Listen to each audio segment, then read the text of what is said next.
Time for movies and money. Our film critic Erik Childress is here with all the action at the box office. Hello to you, Erik. Hi, Angie. Shang-Chi and the Legend of the Ten Rings led the box office for the fourth straight weekend and is about to become the first film during the pandemic to cross a major milestone. Erik, tell us all about that. That's right, Angie. Headed into this weekend, Marvel and Disney's Shang-Chi will become the first film since March 7th of last year, just before everything began to shut down, to gross $200 million at the box office. For months now, analysts have been trying to determine the significance of the numbers, both big and small, exclusive and streaming, and this really feels like the first film that would have definitively hit the $300 million milestone had everything be functioning normally.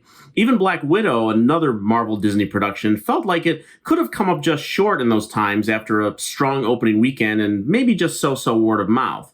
Thus comes the inevitable breakdown that 200 million is the new 300 million and 100 million is the new 200 million and exponentially down the line.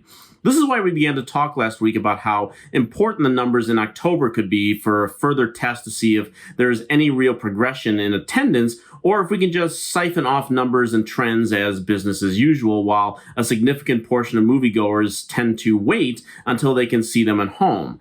Now, this is going to become a theme of the month going forward before we see if the holiday box office can potentially make another turn as COVID numbers are predicted to be headed on the right path of decline headed towards November. Last week, you talked about the prospects of the potential blockbusters in October, but you also have your eye on a number of other films that could provide greater insight into the life of the theatrical releases. Precisely, Angie. When you look at the movies that have broken out into some modicum of box office normalcy, they are precisely the films you would expect. No surprises, intellectual property left and right.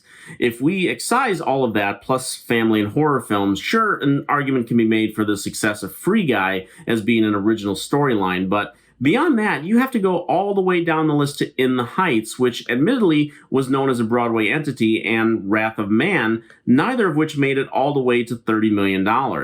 That's why I think one film the industry will have its eye on this October is Ridley Scott's The Last Duel, with Matt Damon, Adam Driver, Ben Affleck, and Jodie Comer opening on October 15th.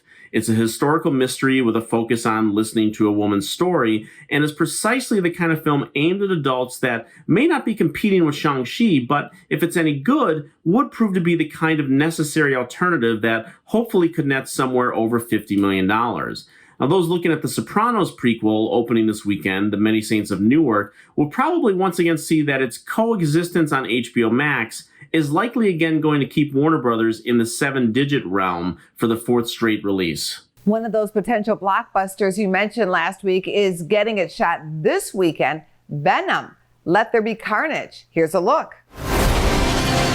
Betty, you feel like home to me. Like family.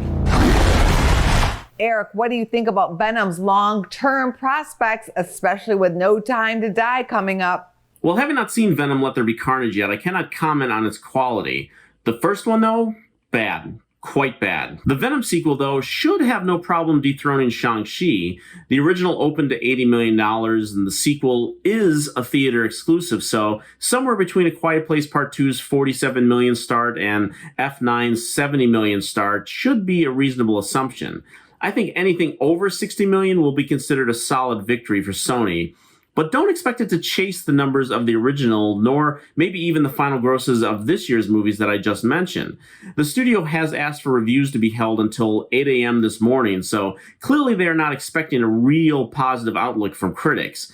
Plus, on top of that, after weeks of uncertainty moving Venom back from mid-September, where it probably would have beaten Shang-Chi 2 weeks earlier, to mid-October and now back to this weekend, they have it right in the path of No Time to Die next weekend, which, all factors considered, is likely heading to a large drop for the sequel. Already, No Time to Die is pulling at 87 on Rotten Tomatoes among the critics. We will look forward to what you think next week. Thanks, Erik. Thank you, Angie.